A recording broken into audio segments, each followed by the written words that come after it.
planet Arrakis is so beautiful when the sun is low. Rolling over the sands, you can see spice in the air.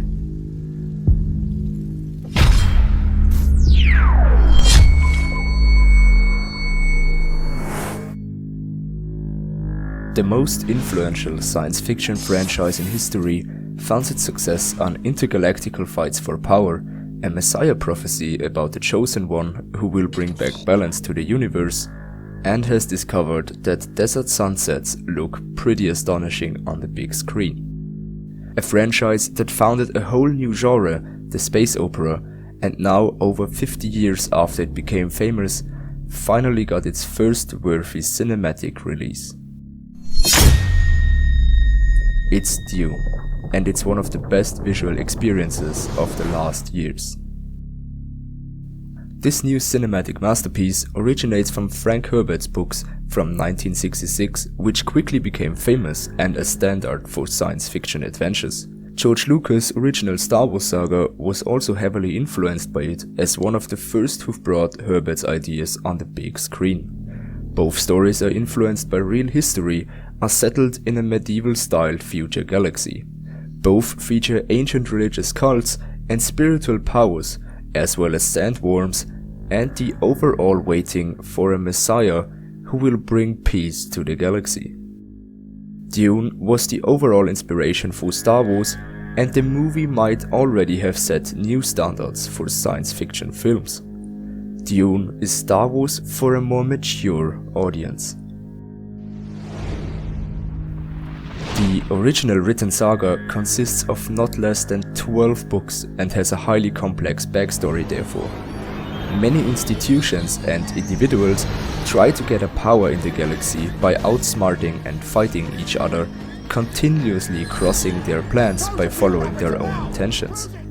George Lucas breaks these complex dynamics down to its simple foundation. Since then, did Star Wars always stick to a simple good versus bad scheme, illustrated by the Jedi and the Sith. The heroes are always on the noble light side, while the bad guys always choose the most brutal and morally reprehensive actions.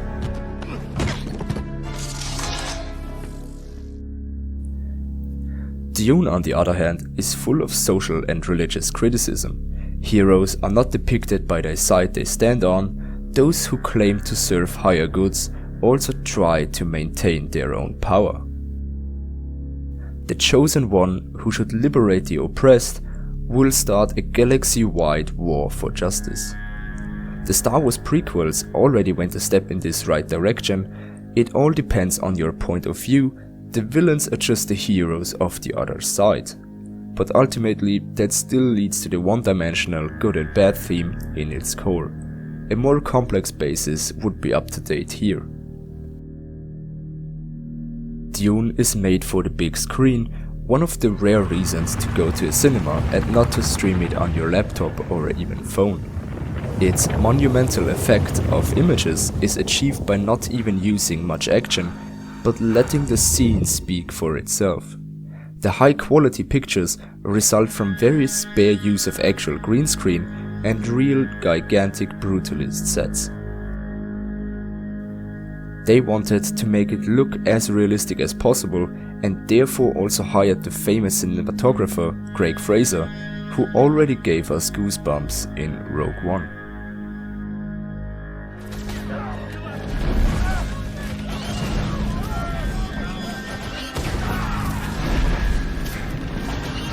A major part of this immersive world building is the cast. Even though Dune features numerous famous actors, the film never feels like a row of important names to fill the box office.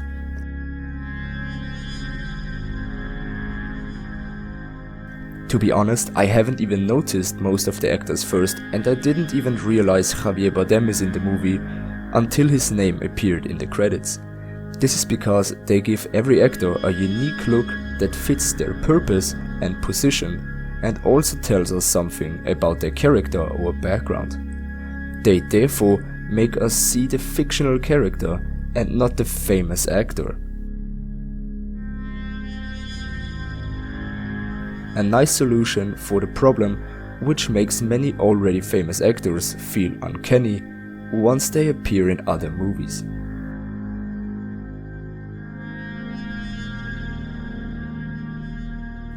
So you also don't realize that Poe Dameron leads House Atreides here at first. In Star Wars, the first example I can think about is Mads Mikkelsen as Jin's father in Rogue One. I shot 3 movies there. The first time I was alone with a video camera making a small documentary in the Petra's area, and I remember falling in love.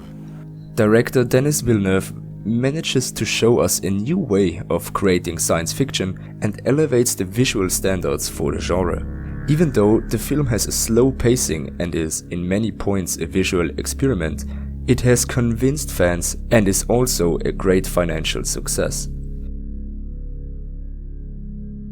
It was a monumental moment in my life to see Petra, and I've never seen like one of the wonders of the world like that, and I've never seen a desert like that. I'm a rock climber, I've never seen rock climbing. And every day I come here to work, I'm always surprised by the beauty and the force of nature, and that is going to be so well portrayed in the movie that only just because of that is worth a ticket. I will never forget being here and being treated this way.